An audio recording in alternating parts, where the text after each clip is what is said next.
Hello guys and welcome back. Now we are going to discuss one of the most important topics of management accounting, that is standard costing and variance analysis. Why am I saying this? Hello guys and welcome back. Now we are going to discuss one of the most important topics of management accounting, that is standard costing and variance analysis. Why am I saying this? ये क्यों important topic है? इसलिए important topic है क्योंकि इसकी weightage exam में अच्छी खासी होती है. आपके इस चीज़ के जो management accounting का पेपर है उसका जो सेक्शन बी है, इसको आप MTQs कहते हैं, मल्टीटास्किंग क्वेश्चंस, उसमें से 10 मार्क्स का एक question standard costing and variance इसके ऊपर होता है. सो 10 मार्क्स तो आपके वहां से कवर हो रहे होते हैं. इसके अलावा जो 35 MCQ सेक्शन ए में आते हैं उसमें से भी कुछ questions standard costing and variances में से हो सकते हैं. That's why it's very important topic. What is standard costing? Standard costing basically एक ऐसी कंपनी जहां एक प्रोडक्ट के तमाम यूनिट्स एक जैसे हों वहां यूज की जा सकती है. जब कंपनी अपने प्रोडक्ट के एक यूनिट की स्टैंडर्ड कॉस्ट डिटरमाइन कर देती है कि ये इसकी कॉस्ट होनी चाहिए. उसकी मटेरियल कॉस्ट क्या होगी, उसकी लेबर कॉस्ट पर यूनिट क्या होगी, उसकी वेरिएबल ओवरहेड कॉस्ट क्या होगी, और अगर एब्जॉर्प्शन है तो उसकी फिक्स्ड कॉस्ट पर यूनिट क्या होगी. जब ये साल के शुरू में डिटरमाइन हो जाती है इसका मतलब हमने उस प्रोडक्ट की एक स्टैंडर्ड कॉस्ट डिटरमाइन कर दिया. इसकी मल्टीपल रीजंस हो सकती हैं और एक रीजन ये है कि वी वांट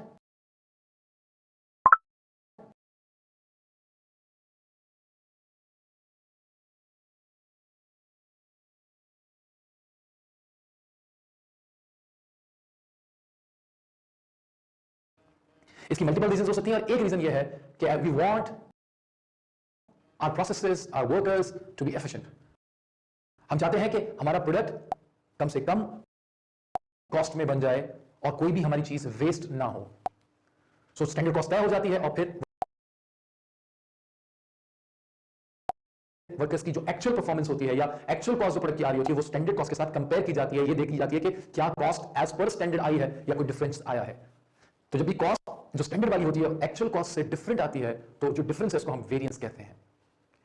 सो इस चैप्टर में हम ये डिस्कस करेंगे कि वेरिएंसेस कैलकुलेट कैसे किए जाते हैं, वेरिएंस के रीजंस क्या हैं, और हम इसमें रिवर्स कैलकुलेशन सीखेंगे.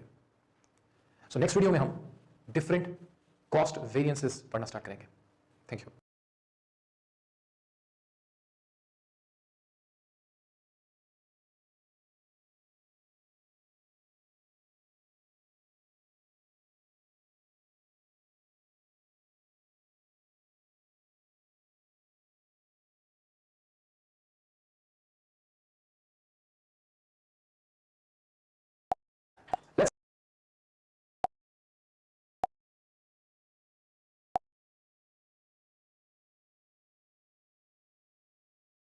Welcome back.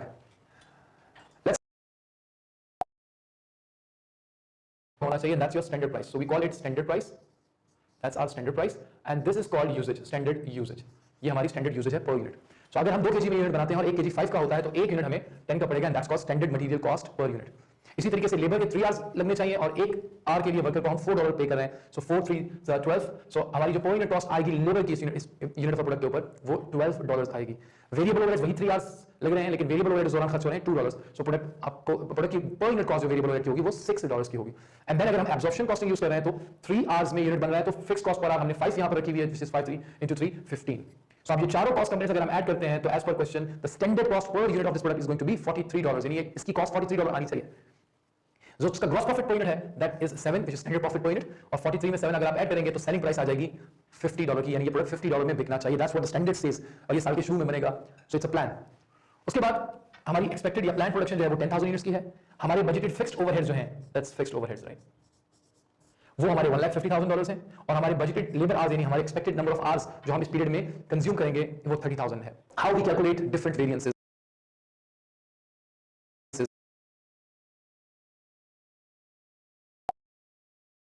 मैं सिर्फ मटेरियल की जो स्टैंडर्ड डेटा है इसको अगली स्लाइड पे कॉपी पेस्ट कर रहा हूं. Calculate different variances and let's first start with the material. अब मैं ये करने वाला हूं कि मैं सिर्फ मटेरियल की जो स्टैंडर्ड डेटा है इसको अगली स्लाइड पे कॉपी पेस्ट कर रहा हूं. Here we go. 2 kg at the rate of $5 10. समझिए ये स्टैंडर्ड कॉस्ट है और अब मैं इसमें एक्चुअल कॉस्ट ऐड कर रहा हूं जो कि क्वेश्चन में भी ऑब्वियसली आपको गिवन होगी. सो एक्चुअल कॉस्ट में अज्यूम कर रहा हूं कि हमने एक्चुअल प्रोडक्शन जो की है वो 11,000 यूनिट्स की है और इन 11,000 को प्रोड्यूस करते हुए हमने रॉ मटेरियल जो एक्चुअली यूज किया है वो 21,500 किलोग्राम्स है और इन 21,500 किलोग्राम्स की जो कॉस्ट हमारे पास आई है दैट्स $129,000. ये एक्चुअल डेटा है. अब हमें ये दो वेरिएंसेस कैलकुलेट करने हैं, प्राइस एंड यूजेज वेरिएंस. तो first of all let's check it out कि हमारी जो टोटल कॉस्ट है वो कितनी आनी चाहिए और कितनी आई, इसको हम टोटल मटेरियल कॉस्ट वेरिएंस कहते हैं.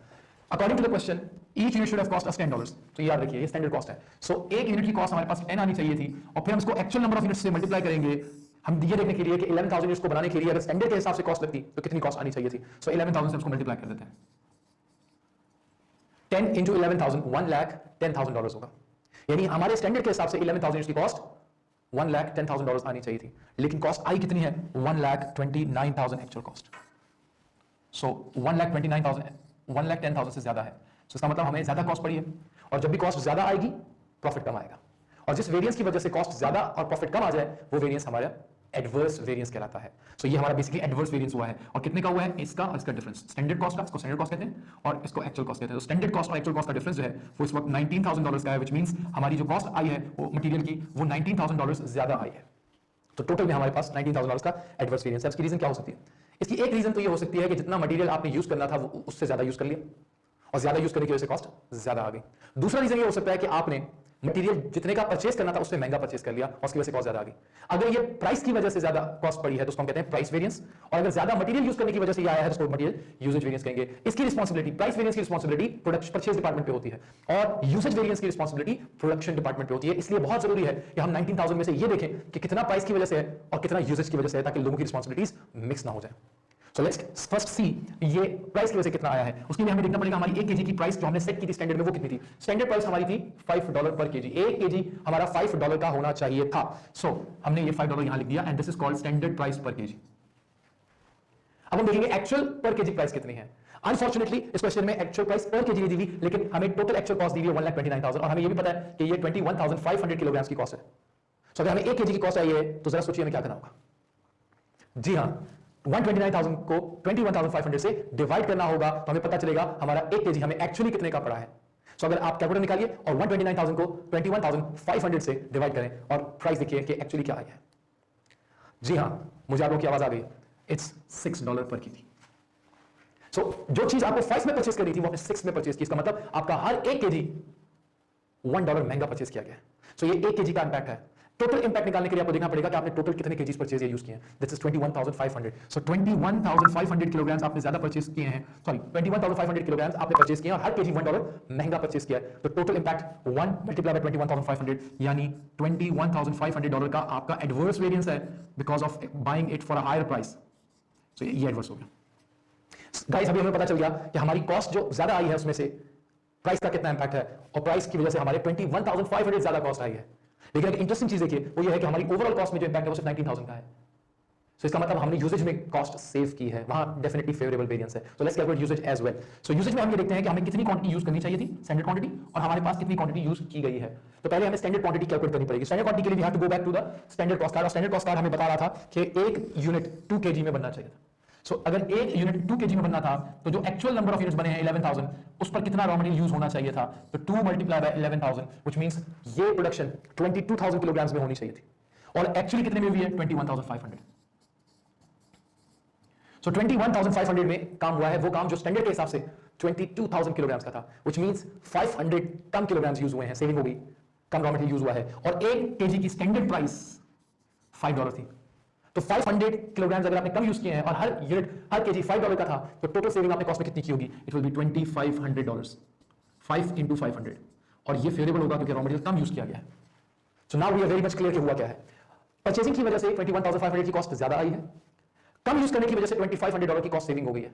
सो अगर आप 21,500 में से 2,500 माइनस कर दें तो 19,000 ही आएगा। नाउ वी नो कि हमारी एक्स्ट्रा कॉस्ट के पीछे किस डिपार्टमेंट का हाथ था। सो that was material variances. In the next video, we are going to discuss labor cost variances.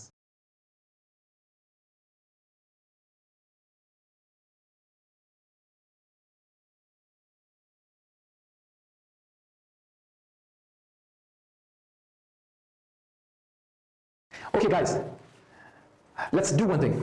Pause the video and on your screens you have this question. What you people do is screen को pause करके material variances की तरह इसको भी solve करने की कोशिश करें। बिल्कुल वैसे ही सॉल्व होगा, जस्ट टर्मिनोलॉजीज का थोड़ा बहुत डिफरेंस है। तो आप ट्राई कीजिए, फिर अनपॉज कीजिए वीडियो और फिर मेरा सॉल्यूशन देखिए। आई होप आप लोगों ने ट्राई कर लिया होगा, आई होप आप लोगों ने सही किया होगा। Let's start now. मैंने स्टैंडर्ड कॉस्ट कार्ड से अब लेबर की इंफॉर्मेशन भी उठा लिया। स्टैंडर्ड कॉस्ट कार्ड के हिसाब से 3 आवर्स में एक यूनिट बनना चाहिए था।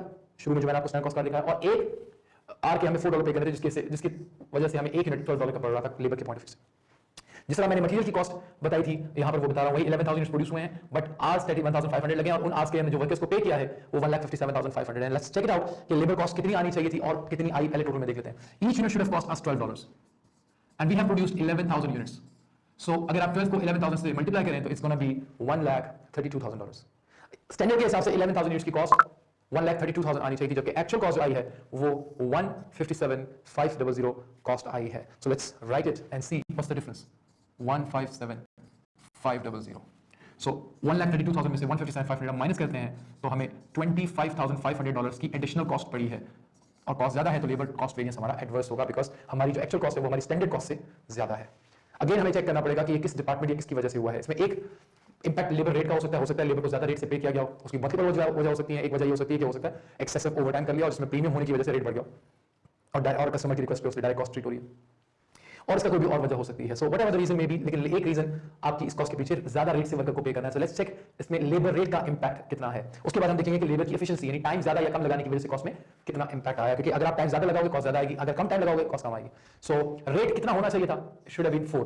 सो मैं $4 लिख लेता हूं, which is called standard rate per hour.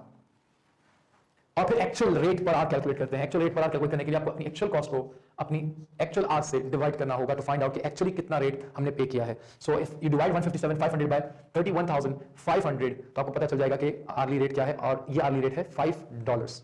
सो इसका मतलब आपको $4 की जगह आपने $5 पर आवर पे किया, व्हिच मींस हर एक आवर के लिए आपने $1 एडिशनल पे किया। एंड टोटल आवर्स जो हैं वो 31,500 हैं, तो अगर उनमें से हर आवर के लिए आपने $1 ज्यादा पे किया है तो टोटल आपने $31,500 ज्यादा पे किया, which means there is adverse variance because of the labor rate. अब 25,500 में से 31,500 because of rate है, ये ज्यादा रेट से पे करने की वजह से है। लेकिन अगेन टोटल वेरिएंस हमारा कम है और उसका एक हिस्सा 31,500 उससे ज्यादा है, which means दूसरा वेरिएंस फेवरेबल हुआ होगा। यानी हमने एक तरफ से ज्यादा रेट से पे किया होगा, दूसरी तरफ से लेबर ने तेज काम करके कुछ कॉस्ट सेव करके दे दी, जिसको हम एफिशिएंसी वेरिएंस कहते हैं, और वो जरा चेक करते हैं। अकॉर्डिंग टू द स्टैंडर्ड एक यूनिट जो है वो 3 आवर्स में बनना चाहिए। It should be manufactured in 3 hours. तो अगर एक यूनिट 3 आवर्स में बनना चाहिए था तो 11,000 यूनिट्स कितने आवर्स में बनने चाहिए थे, ये कहलाते हैं आपके standard hours. So we should have manufactured 11,000 units in 33,000 hours as per the standard. तो 33,000 आवर्स में काम होना चाहिए था, जबकि यही काम 31,500 आवर्स में हुआ है, व्हिच मींस हमने 1,500 आवर्स सेव किए हैं। We have saved 1,500 hours because of efficiency, और एक घंटे का रेट है $4। सो अगर 1500 घंटे कम काम हुआ है तो इसका मतलब हमने $6,000 सेव किए। That's a favourable variance. So एक तरफ से ज्यादा रेट से वर्कर्स को पे किया, 31,500 कॉस्ट ज्यादा आ गई, दूसरी तरफ से वर्कर ने हमें 1,500 आवर्स सेव करके दी अपनी एफिशिएंसी की वजह से, तो हमारी 6,000 कॉस्ट सेव होगी, और ओवरऑल इंपैक्ट इन दोनों का डिफरेंस लेंगे तो it will be equal to $25,500। So next video में हम वेरिएबल ओवरहेड्स डिस्कस करेंगे कि उसके वेरिएंसेस कैसे कैलकुलेट किए जाते हैं। Thank you.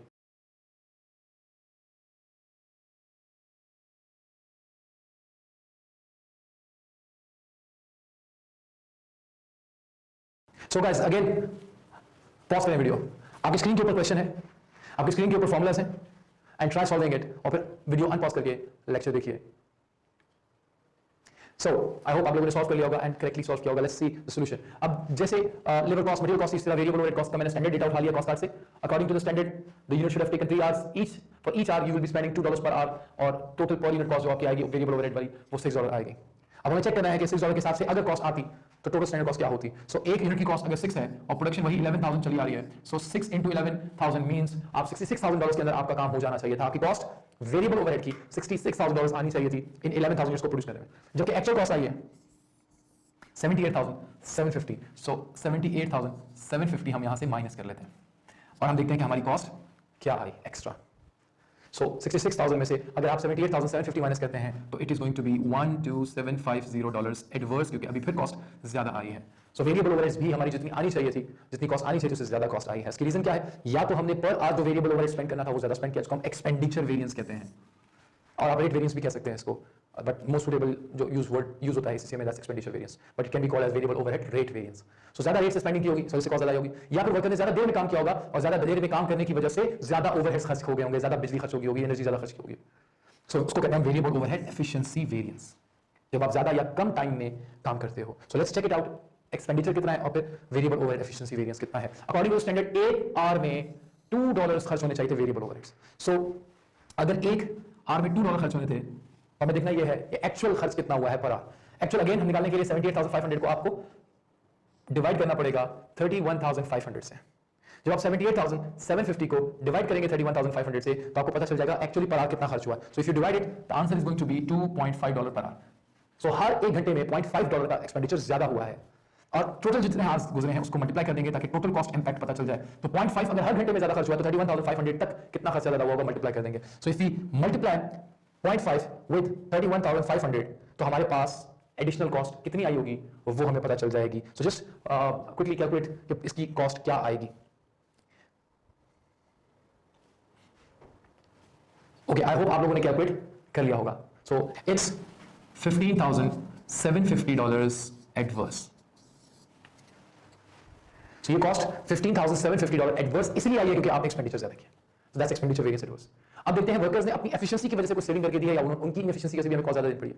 लेकिन याद रखिए हमने पिछली स्लाइड में लेबर एफिशिएंसी वेरिएंस कैलकुलेट किया था जो कि फेवरेबल था। तो अगर लेबर एफिशिएंसी फेवरेबल है तो वेरिएबल ओवरहेड भी फेवरेबल होगा, क्योंकि एफिशिएंसी बेसिकली लेबर की ही है जिसका इंपैक्ट हम वेरिएबल ओवरहेड कॉस्ट पे देख रहे हैं।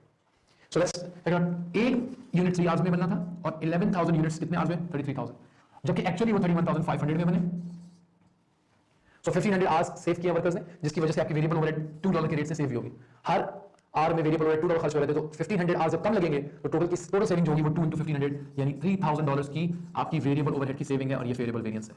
सो एक तरफ से फेवरेबल वेरिएंस आया है एफिशिएंसी की वजह से $3,000 का, दूसरी तरफ से हमने ज्यादा स्पेंडिंग की है 15,750। अगर आप इन दोनों का डिफरेंस लेंगे क्योंकि एडवर्स है और एक फेवरेबल है, तो आपके पास ओवरऑल एडवर्स आएगा 12,750। So that was variable overhead variance. In the next slide, we will be calculating fixed overhead variances.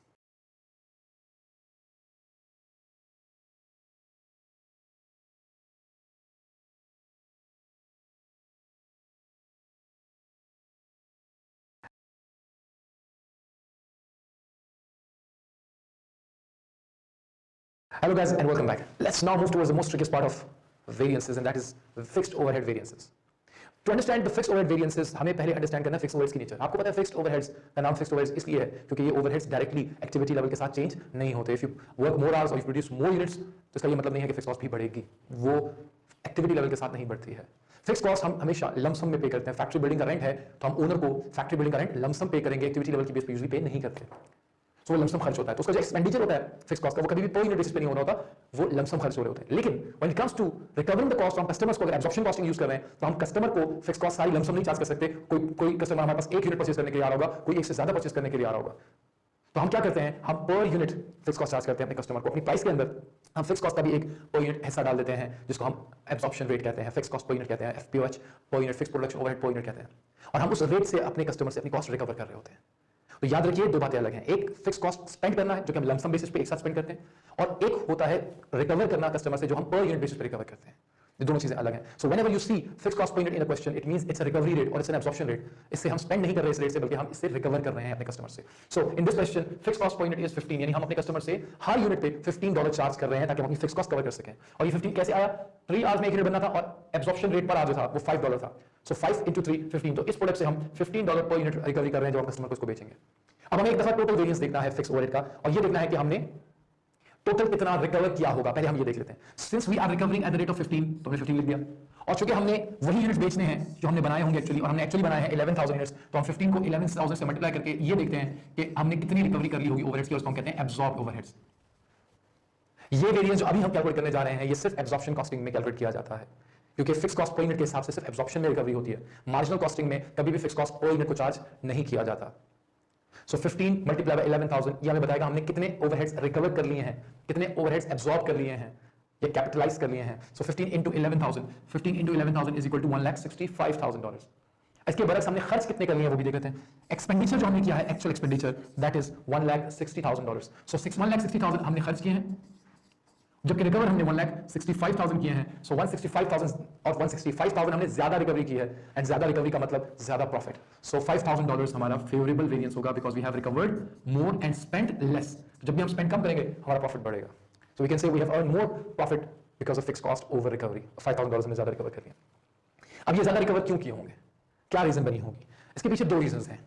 एक रीजन तो ये हो सकता है, जब हम ये $15 पर यूनिट कैलकुलेट कर रहे थे साल के शुरू में, क्योंकि साल के शुरू में कैलकुलेट होता है, तो हमने ओवरहेड्स जो सामने रखे होंगे फिक्स ओवरहेड्स वो बजटेड रखे होंगे, और हमने बजटेड ओवरहेड की बेस पे ये पर यूनिट कॉस्ट निकाली होगी कि हमारी इतनी ओवरहेड एक्सपेक्टेड है, इतनी प्रोडक्शन एक्सपेक्टेड है, और पर यूनिट हम ये रिकवरी करेंगे। तो हमने एस्टिमेटेड ओवरहेड्स और एस्टिमेटेड प्रोडक्शन लेवल यानी बजटेड प्रोडक्शन लेवल की बेस पर ये पॉइंट निकाला और फिर हम कस्टमर को 15 के रेट से चार्ज करते चले गए। जब साल खत्म होगा तो हो सकता है ओवरहेड जो हमने एस्टिमेट किए थे उससे हम ज्यादा खर्च कर लें, तो यानी हो सकता है एक्सपेंडिचर ज्यादा करने की वजह से हमारी अंडर रिकवरी हो जाएगी, हमने स्पेंड ज्यादा कर लिया जबकि हम चार्ज एक कम रेट से कर रहे थे।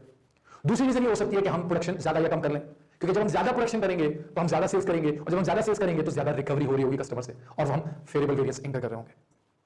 तो अंडर एंड ओवर एब्जॉर्ब या टोटल फिक्स कॉस्ट वेरिएंस के पीछे दो रीजंस हैं, या तो एक्सपेंडिचर ज्यादा कम होगा, इसको कहते हैं फिक्स्ड एक्सपेंडिचर वेरिएंस, या फिर हमने ज्यादा यूनिट्स बना के ज्यादा रिकवर कर लिया होगा, क्योंकि जितने ज्यादा हम यूनिट्स बनाएंगे उतनी हम कॉस्ट अपने कस्टमर पे ट्रांसफर कर पा रहे होंगे, उसको यूनिट्स बेचकर कभी कभी ज्यादा कर रहे होंगे। तो दूसरा रीजन वॉल्यूम है, इसको हम कहते हैं फिक्स्ड ओवरहेड वॉल्यूम वेरिएंस, और इसके आगे एब्जॉर्प्शन कॉस्टिंग लिखा हुआ है फॉर अ रीजन, क्योंकि हम सिर्फ एब्जॉर्प्शन कॉस्टिंग में ही ज्यादा वॉल्यूम पे ज्यादा फिक्स कॉस्ट कवर करते हैं, क्योंकि एब्जॉर्प्शन कॉस्टिंग में हम अपनी फिक्स कॉस्ट को पर यूनिट में चार्ज करके कस्टमर पे ट्रांसफर कर रहे होते हैं। So first check it out कि हमारा जो 5000 का फेवरेबल वेरिएंस आया है इसमें एक्सपेंडिचर का इंपैक्ट कितना है। इसके लिए हमें देखना पड़ेगा हमारे एस्टिमेटेड इन बजटेड ओवरहेड्स कितने थे और एक्चुअल ओवरहेड्स कितने थे।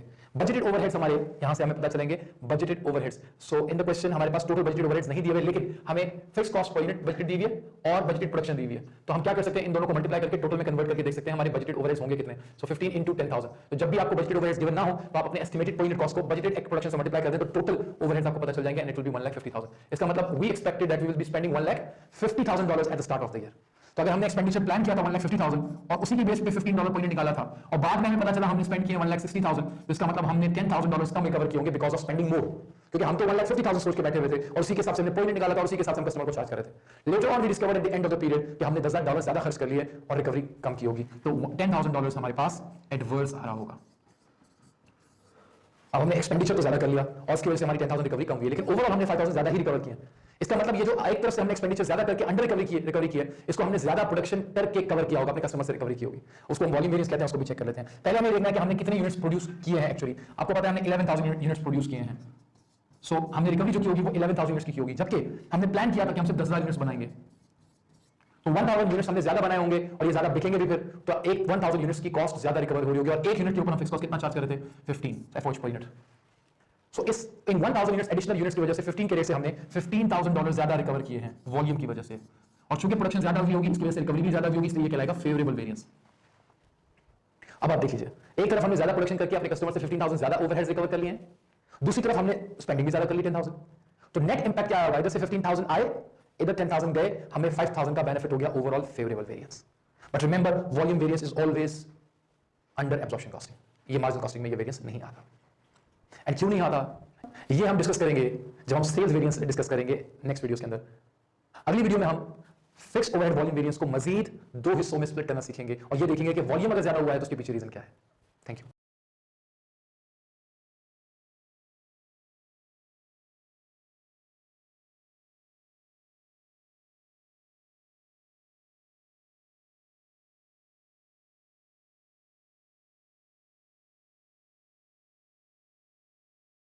Hello guys, let's now split volume variance into two further variances. जैसे कि मैंने आपको पहले बताया था फिक्स्ड ओवरहेड वॉल्यूम वेरिएंस सिर्फ एब्जॉर्प्शन में आता है, लिहाजा वॉल्यूम वेरिएंस के जो हम दो पार्ट्स अब डिस्कस करने वाले हैं वो भी सिर्फ एब्जॉर्प्शन कॉस्टिंग में आएगा, क्योंकि वॉल्यूम वेरिएंस का ही हिस्सा है।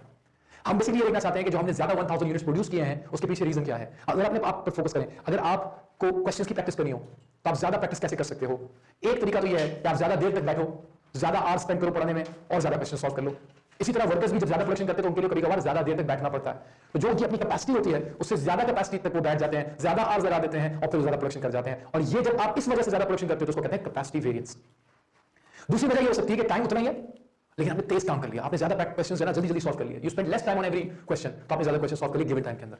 अगर ऐसा है तो ये एफिशिएंसी है। इसी तरह वर्कर्स जब तेज काम करके ज्यादा प्रोडक्शन करते हैं, ज्यादा स्पीड से काम करके प्रोडक्शन करते हैं, तो वो जो एक्स्ट्रा वॉल्यूम आता है उसको वो हम कहते हैं एफिशिएंसी वेरिएंस की वजह से आया है। So let's divide volume variance into two variances, fixed capacity variance and fixed efficiency variance. So efficiency के लिए वही हम स्टैंडर्ड आवर्स और एक्चुअल आवर्स को कंपेयर करते हैं हमेशा, तो एक यूनिट को बनाने में 3 आवर्स लगने थे और 11,000 को बनाने में 33,000 आवर्स लगने थे। हमने पिछली स्लाइड में भी कैलकुलेशन की थी, 3 into 11,000 33,000।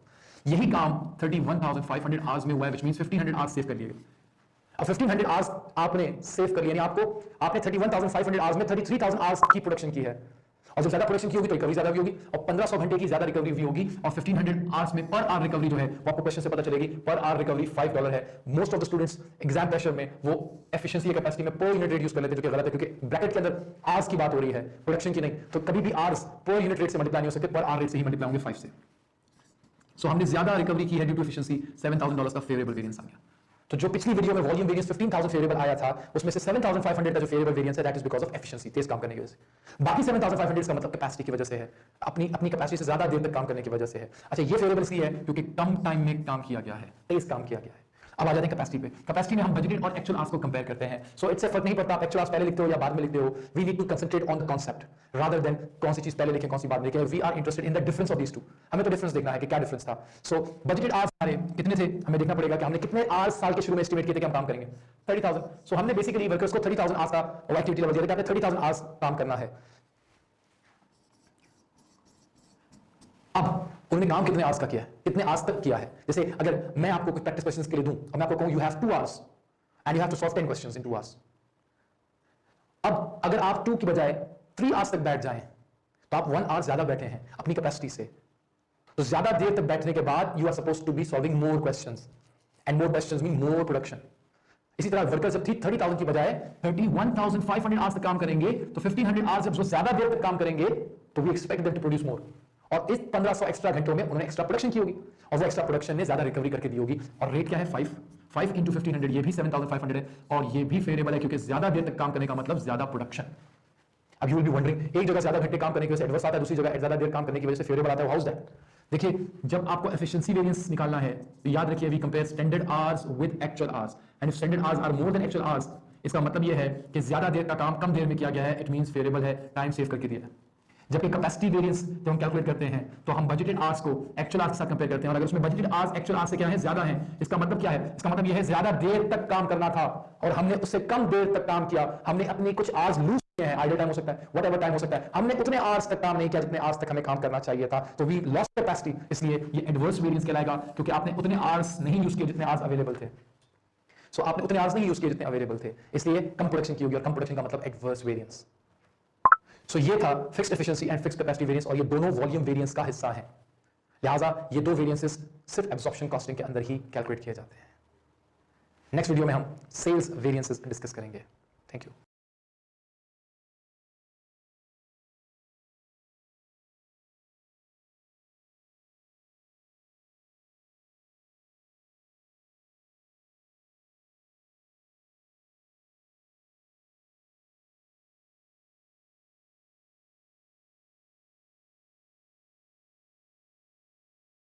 Hello guys and welcome back. Now let's discuss variances related to sales.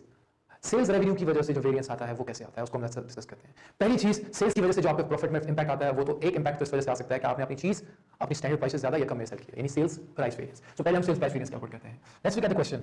We were supposed to sell each unit for $50। हमें हर यूनिट $50 में बेचना चाहिए था, that is our standard price. अब हम देखते हैं हमने इससे ज्यादा महंगा बेचा होगा तो प्रॉफिट बढ़ गया होगा और ये फेवरेबल वेरिएंस होगा। और अगर हमने कम प्राइस पे बेचा है तो हमने सस्ता बेचा होगा, हमारा प्रॉफिट कम हो गया होगा। सो कितने में बेचा एक्चुअली 572,000 डिवाइडेड बाय 11,000। आप डिवाइड करें इसको, जस्ट क्विकली डिवाइड करें इसको एंड टेल मी कि प्राइस पर यूनिट एक्चुअल कितनी है। Very good, it will B $52। सो जो चीज 50 में बेचनी थी वो $52 में बेच दी। So just think for a while और बताएं कि प्रॉफिट बढ़ गया होगा या कम हुआ होगा।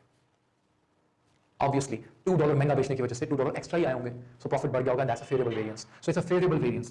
अच्छा, एक यूनिट पे $2 ज्यादा आए होंगे तो 11,000 यूनिट्स पर हमने कितना एक्स्ट्रा कमाया होगा? अगर हर यूनिट पे $2 कमाया 22,000, so 22,000 का आपका प्रॉफिट बढ़ा है बिकॉज आपने अपना प्रोडक्ट महंगा सेल किया है, सेल्स प्राइस वेरिएंस। दूसरा इंपैक्ट प्रॉफिट पे सेल्स की वजह से आ सकता है जब आप ज्यादा यूनिट्स बेचोगे अपने प्लान से या कम बेचोगे। ज्यादा बेचेंगे तो प्रॉफिट बढ़ेगा, कम बेचेंगे तो प्रॉफिट कम होगा। For that we need to do some calculation, right? हमें करना क्या पड़ेगा, आप लोग मेरे साथ साथ कैलकुलेट कीजिएगा। हमें देखना ये पड़ेगा कि जब हम एक्स्ट्रा यूनिट बेचते हैं तो व्हाट रेवेन्यू वी एक्सपेक्ट कि एक यूनिट से एक्स्ट्रा रेवेन्यू कितना आएगा। एक तो हमें पता है कि जब भी मैं एक एडिशनल यूनिट बेचूंगा तो वो 50 में बेचना है, स्टैंडर्ड प्राइस क्या है 50। सो हमें $50 मिलेंगे, हमें हर यूनिट पर $50 एक्स्ट्रा मिलेंगे। लेकिन उस एक्स्ट्रा यूनिट को बनाना भी तो पड़ेगा, तो कुछ एक्स्ट्रा कॉस्ट भी स्पेंड होगी, वो हमें देखनी है कि वो एक्स्ट्रा कॉस्ट कितनी स्पेंड कर रहे हैं हम। So we have to go to standard cost card. Here we go standard. हम हर एक्स्ट्रा यूनिट पर एक्स्ट्रा मटेरियल यूज करेंगे which will be $10। सो इधर से हम एक यूनिट बेचेंगे तो हम उसको बनाएंगे भी और हम बनाएंगे तो हमारी मटेरियल कॉस्ट $10 ज्यादा आएगी। उसके बाद हमारी लेबर कॉस्ट ज्यादा आएगी which is $12। उसके बाद एडिशनल कॉस्ट आएगी वेरिएबल ओवरहेड जो कि $6 है। सो 10 + 12 + 6 ये हमारी हर यूनिट की एक्स्ट्रा कॉस्ट आएगी। रिमेंबर, फिक्स कॉस्ट कभी भी एक्स्ट्रा नहीं आएगी हर एक्स्ट्रा यूनिट के ऊपर, ये फिक्स्ड है।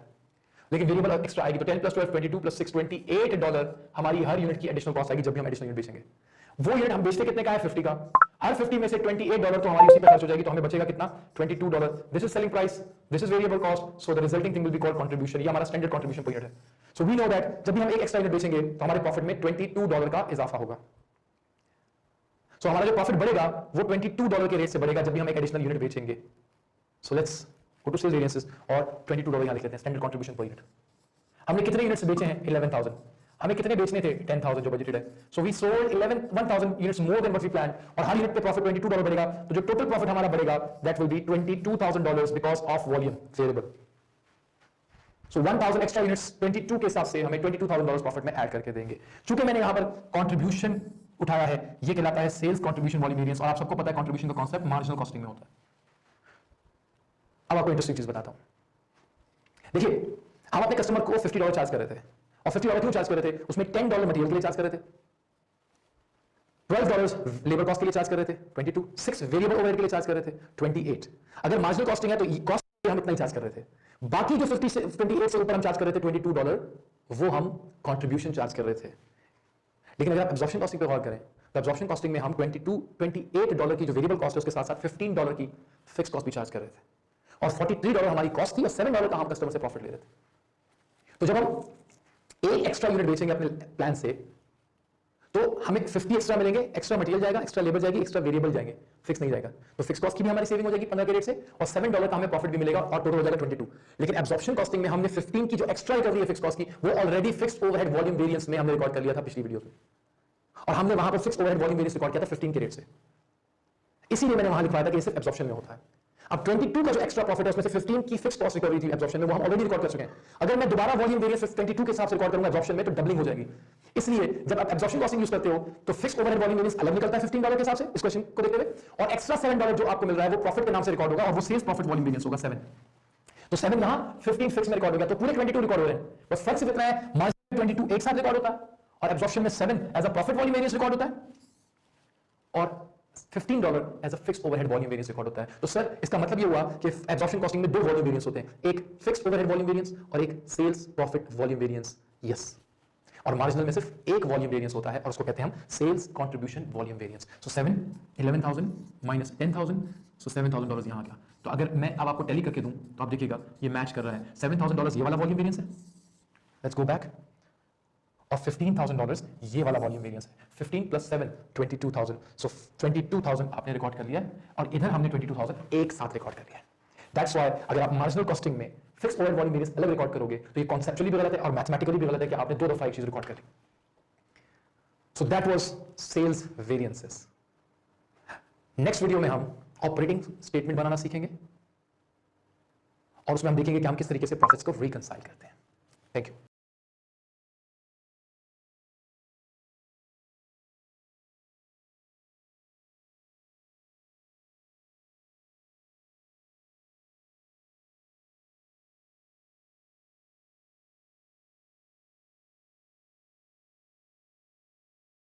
So guys welcome back. अब हम स्टार्ट करने जा रहे हैं operating statement.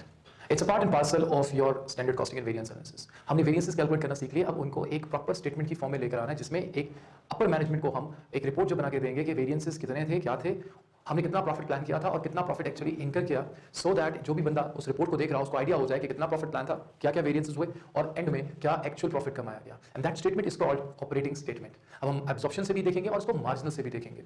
So let's see operating statement बनती कैसे है। Let's first of all I am discussing it for absorption costing.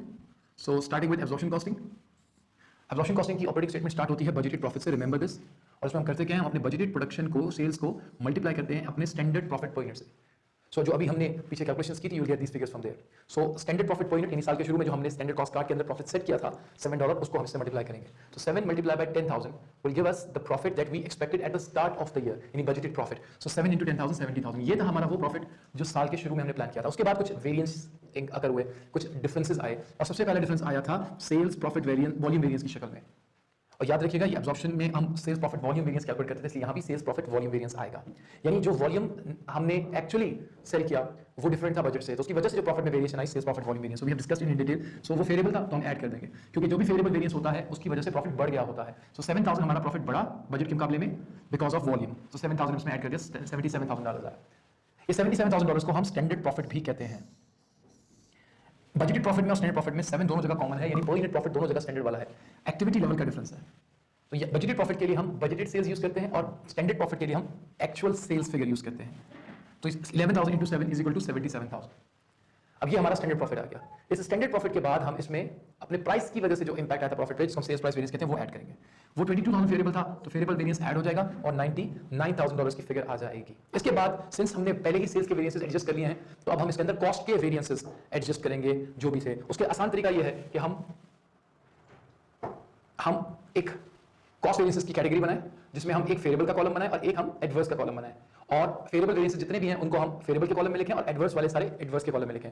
तो हमें कुछ नई कैलकुलेशन करनी नहीं है, जो वेरिएंसेस हमने ऑलरेडी कैलकुलेट किए हैं हमें सिर्फ उसको सही जगह पे प्लेस करना है। सो मैंने सारे वेरिएंसेस एक कैटेगरी में लिख दिए हैं, material price variance, usage, labour rate, efficiency, variable overhead efficiency and so on so forth, सारे वेरिएंसेस लिख लिए। अब इन वेरिएंसेस को लिखते वक्त एक चीज का ख्याल रखिएगा, हम यहां पर fix capacity and fix efficiency उठा रहे हैं, और ये दोनों वेरिएंसेस वॉल्यूम वेरिएंस के सब पार्ट्स थे, फिक्स ओवरहेड वॉल्यूम वेरिएंस के। तो हमें फिक्स ओवरहेड वॉल्यूम वेरिएंस नहीं उठाना, उसकी बजाय हम उसके दो पार्ट्स उठा लेंगे ताकि ज्यादा डिटेल एनालिसिस हो सके। वरना अगर हम चाहें तो हम इन दोनों की बजाय फिक्स ओवरहेड वॉल्यूम वेरिएंस भी लिख सकते हैं, आंसर पे कोई फर्क नहीं आएगा, बट प्रेजेंटेशन ज्यादा बेहतर नहीं होगी, डिटेल नहीं पता चल रही होगी।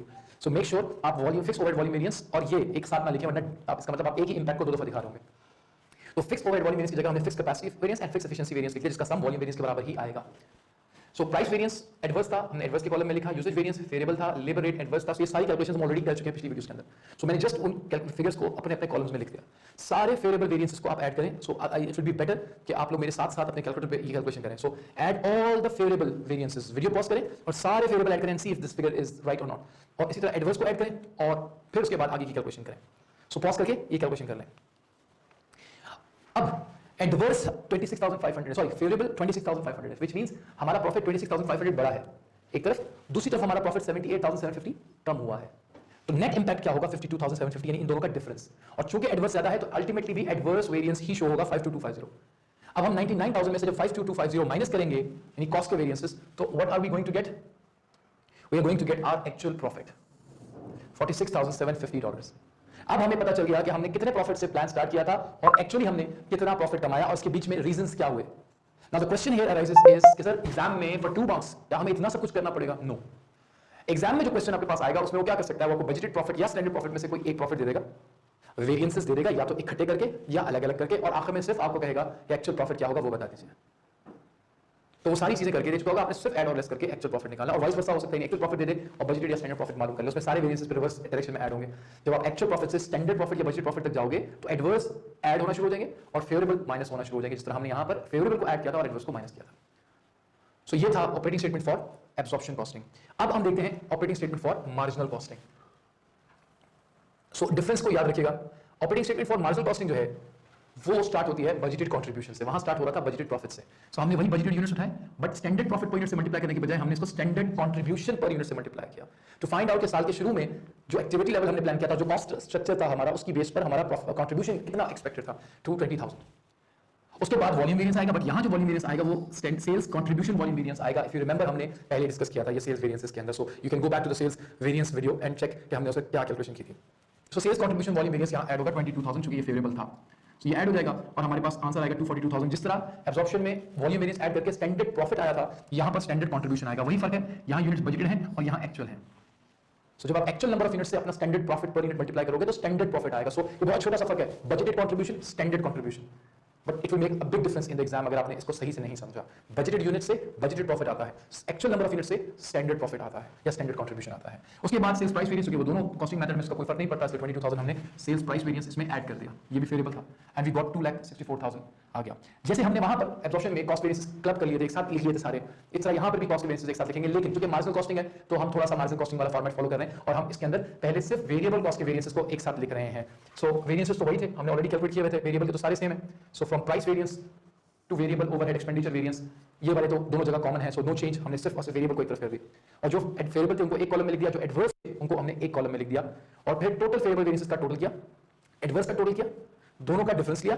चूंकि एडवर्स वेरिएंसेस ज्यादा है तो हमने यहां पर इन दोनों का डिफरेंस लेकर यहां लिख दिया एडवर्स 57250, ऊपर में से इसको माइनस किया और हमारे पास आंसर आया 206,750, which is our actual contribution. ये कहलाता है हमारा एक्चुअल कंट्रीब्यूशन। क्योंकि हमने बजटेड कंट्रीब्यूशन से स्टार्ट लिया था और सारे वेरिएबल कॉस्ट और प्राइस के वेरिएंसेस एडजस्ट करके अब हम पहुंच गए हैं एक्चुअल कंट्रीब्यूशन। तो कभी कभार एग्जामिनर आपसे सिर्फ एक्चुअल कंट्रीब्यूशन मांग लेता है, वो प्रॉफिट तक लेके नहीं जाता। तो बजटेड या स्टैंडर्ड प्रॉफिट में से कोई एक दे देगा और एक्चुअल कंट्रीब्यूशन मांग लेगा। लेकिन एक बात याद रखिएगा, दोनों जगह पे, मार्जिन में भी और एब्सॉर्प्शन में भी, अगर बजटेड कंट्रीब्यूशन देगा तो वॉल्यूम वेरिएंस एडजस्ट करना पड़ेगा नीचे तक जाने के लिए। लेकिन अगर स्टैंडर्ड कंट्रीब्यूशन या स्टैंडर्ड प्रॉफिट दे देगा तो वॉल्यूम वेरिएंस का मतलब ऑलरेडी एडजस्ट हो चुका है सेल्स वॉल्यूम वेरिएंस, तो दोबारा एडजस्ट करने की जरूरत नहीं है, दोबारा ऐड या लेस करने की जरूरत नहीं है।